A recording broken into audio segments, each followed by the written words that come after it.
ಇನ್ನು ಜಮ್ಮು ಕಾಶ್ಮೀರದಲ್ಲಿ ಉಗ್ರರ ವಿರುದ್ಧ ಭರ್ಜರಿ ಕಾರ್ಯಾಚರಣೆ ನಡೀತಾ ಇದೆ. ಒಟ್ಟು 13 ಸ್ಥಳಗಳಲ್ಲಿ ಜಮ್ಮು ಕಾಶ್ಮೀರ ಪೊಲೀಸರು ದಾಳಿ ನಡೆಸಿ ಕಾರ್ಯಾಚರಣೆ ನಡೆಸಿದ್ದಾರೆ. ಪಾಕ್ ಆಕ್ರಮಿತ ಕಾಶ್ಮೀರದಲ್ಲಿ ಇರುವಂತಹ ಸ್ಥಳೀಯ ಉಗ್ರರೇನಿದ್ದಾರೆ ಅವರನ್ನು ಕೂಡ ಸದೆ ಬಡಿಯುವ ಕೆಲಸ ನಡೀತಾ ಇದೆ. ಪಾಕ್ ಆಕ್ರಮಿತ ಕಾಶ್ಮೀರದಲ್ಲಿ ಅಡಗಿ ಕೂತಿದ್ದು ಕಾಶ್ಮೀರದಾದ್ಯಂತ ಉಗ್ರ ಚಟುವಟಿಕೆಗಳನ್ನ ವಿಧ್ವಂಸಕ ಕೃತ್ಯಗಳನ್ನ ಮಾಡ್ತಾ ಇರುವಂತಹ ಹೇಡಿಗಳನ್ನ ಹೆಡೆಮುರಿ ಕಟ್ಟಲಾಗ್ತಾ ಇದೆ.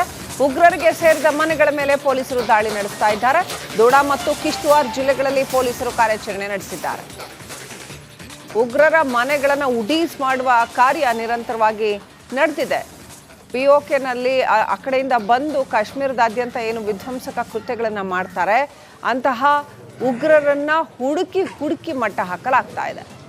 ಕಾಶ್ಮೀರ ಕ್ಲೀನಿಂಗ್ ಕೆಲಸ ಬಹಳ ಚೆನ್ನಾಗಿ ನಡೀತಾ ಇದೆ. ಅಲ್ಲಿನ ಪೊಲೀಸರು ಕೂಡ ಕೈ ಜೋಡಿಸಿದ್ದಾರೆ. ಸ್ಥಳೀಯ ಸರ್ಕಾರಕ್ಕೆ ಸೇರಿದ ಪೊಲೀಸರು, ಪ್ಯಾರಾಮಿಲಿಟರಿ ಫೋರ್ಸ್ ಮತ್ತು ಇತರೆ ಸೇನಾ ಪಡೆಗಳ ಸಹಯೋಗದಲ್ಲಿ ಕುಂಬಿಂಗ್ ಕಾರ್ಯಾಚರಣೆ ಯಶಸ್ವಿಯಾಗಿ ನಡೀತಾ ಇದೆ. ಒಂದು ಕಡೆ, ಮತ್ತೊಂದು ಕಡೆ ಉಗ್ರರ ಮನೆಗಳನ್ನು ಹುಡುಕಿ ಮನೆಗಳನ್ನು ಉಡೀಸ್ ಮಾಡುವಂಥ ಕೆಲಸ ಕೂಡ ನಡೀತಾ ಇದೆ.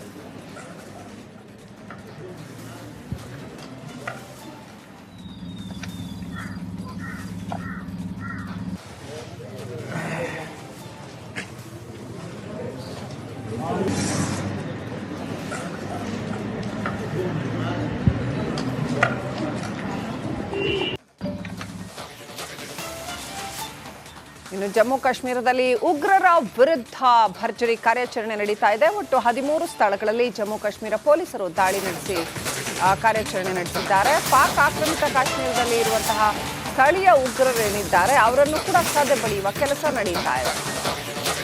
ಪಾಕ್ ಆಕ್ರಮಿತ ಕಾಶ್ಮೀರದಲ್ಲಿ ಅಡಗಿ ಕೂತಿದ್ದು ಕಾಶ್ಮೀರದಾದ್ಯಂತ ಉಗ್ರ ಚಟುವಟಿಕೆಗಳನ್ನ ವಿಧ್ವಂಸಕ ಕೃತ್ಯಗಳನ್ನ ಮಾಡ್ತಾ ಇರುವಂತಹ ಹೇಡಿಗಳನ್ನ ಹೆಡೆಮುರಿ ಕಟ್ಟಲಾಗ್ತಾ ಇದೆ. ಉಗ್ರರಿಗೆ ಸೇರಿದ ಮನೆಗಳ ಮೇಲೆ ಪೊಲೀಸರು ದಾಳಿ ನಡೆಸ್ತಾ ಇದ್ದಾರೆ. ದೋಡಾ ಮತ್ತು ಕಿಶ್ತವಾರ್ ಜಿಲ್ಲೆಗಳಲ್ಲಿ ಪೊಲೀಸರು ಕಾರ್ಯಾಚರಣೆ ನಡೆಸಿದ್ದಾರೆ.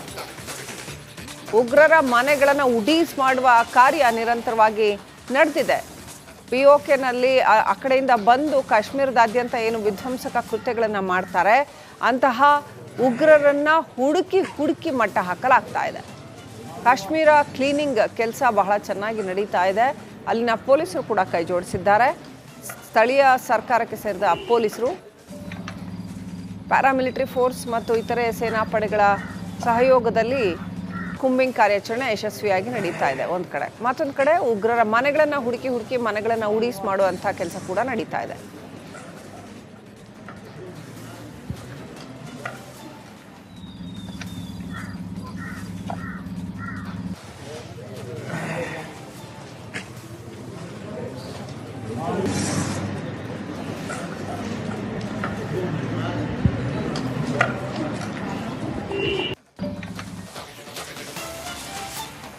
ಇನ್ನು ಜಮ್ಮು ಕಾಶ್ಮೀರದಲ್ಲಿ ಉಗ್ರರ ವಿರುದ್ಧ ಭರ್ಜರಿ ಕಾರ್ಯಾಚರಣೆ ನಡೀತಾ ಇದೆ. ಒಟ್ಟು 13 ಸ್ಥಳಗಳಲ್ಲಿ ಜಮ್ಮು ಕಾಶ್ಮೀರ ಪೊಲೀಸರು ದಾಳಿ ನಡೆಸಿ ಕಾರ್ಯಾಚರಣೆ ನಡೆಸಿದ್ದಾರೆ. ಪಾಕ್ ಆಕ್ರಮಿತ ಕಾಶ್ಮೀರದಲ್ಲಿ ಇರುವಂತಹ ಸ್ಥಳೀಯ ಉಗ್ರರೇನಿದ್ದಾರೆ ಅವರನ್ನು ಕೂಡ ಸದೆ ಬಡಿಯುವ ಕೆಲಸ ನಡೀತಾ ಇದೆ.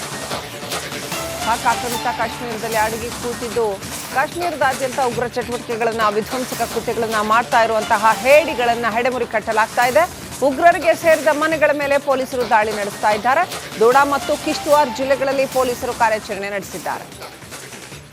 ಉಗ್ರರ ಮನೆಗಳನ್ನು ಉಡೀಸ್ ಮಾಡುವ ಕಾರ್ಯ ನಿರಂತರವಾಗಿ ನಡೆದಿದೆ. ಪಿಒಕೆನಲ್ಲಿ ಆ ಕಡೆಯಿಂದ ಬಂದು ಕಾಶ್ಮೀರದಾದ್ಯಂತ ಏನು ವಿಧ್ವಂಸಕ ಕೃತ್ಯಗಳನ್ನ ಮಾಡ್ತಾರೆ ಅಂತಹ ಉಗ್ರರನ್ನ ಹುಡುಕಿ ಮಟ್ಟ ಹಾಕಲಾಗ್ತಾ ಇದೆ. ಕಾಶ್ಮೀರ ಕ್ಲೀನಿಂಗ್ ಕೆಲಸ ಬಹಳ ಚೆನ್ನಾಗಿ ನಡೀತಾ ಇದೆ. ಅಲ್ಲಿನ ಪೊಲೀಸರು ಕೂಡ ಕೈ ಜೋಡಿಸಿದ್ದಾರೆ. ಸ್ಥಳೀಯ ಸರ್ಕಾರಕ್ಕೆ ಸೇರಿದ ಪೊಲೀಸರು, ಪ್ಯಾರಾಮಿಲಿಟರಿ ಫೋರ್ಸ್ ಮತ್ತು ಇತರೆ ಸೇನಾ ಪಡೆಗಳ ಸಹಯೋಗದಲ್ಲಿ ಕುಂಬಿಂಗ್ ಕಾರ್ಯಾಚರಣೆ ಯಶಸ್ವಿಯಾಗಿ ನಡೀತಾ ಇದೆ. ಒಂದು ಕಡೆ, ಮತ್ತೊಂದು ಕಡೆ ಉಗ್ರರ ಮನೆಗಳನ್ನು ಹುಡುಕಿ ಮನೆಗಳನ್ನು ಉಡೀಸ್ ಮಾಡುವಂಥ ಕೆಲಸ ಕೂಡ ನಡೀತಾ ಇದೆ.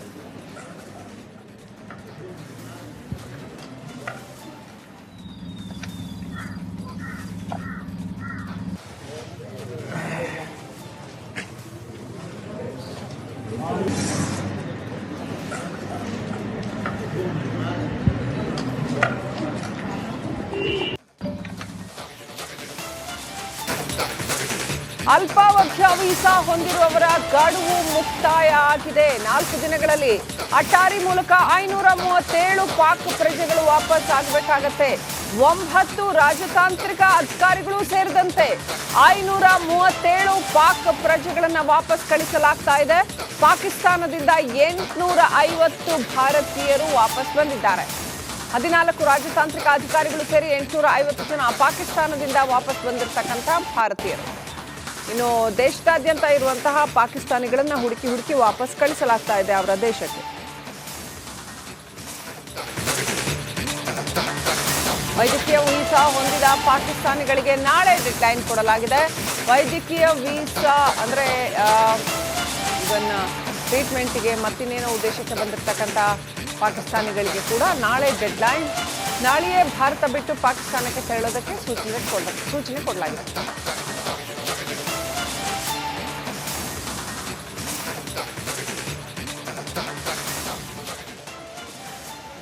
ಡೆಡ್ಲೈನ್ ಕೊಟ್ಟು ಪಾಕಿಸ್ತಾನಕ್ಕೆ ಡಿಪೋರ್ಟ್ ಮಾಡ್ತಾ ಇದೆ ಭಾರತ.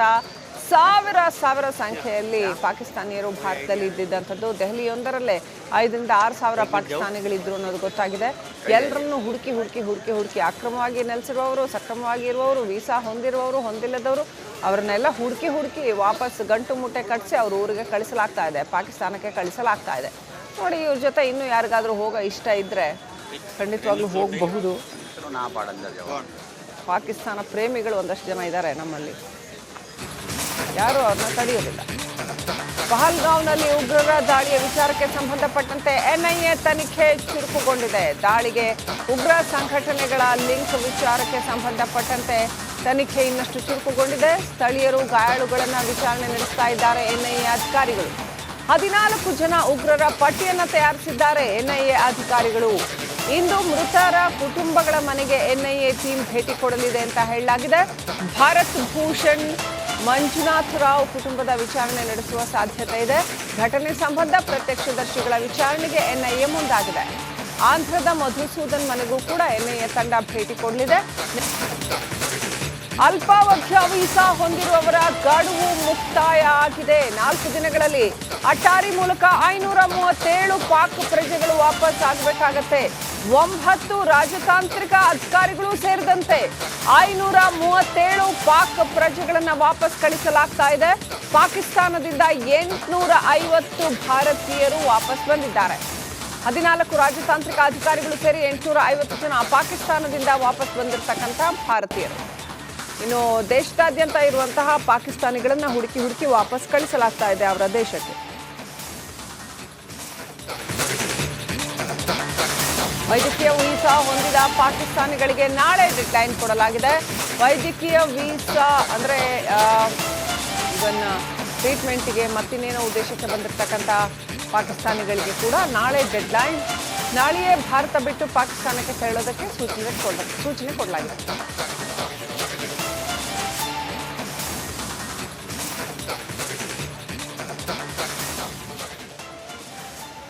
ಡೆಡ್ಲೈನ್ ಕೊಟ್ಟು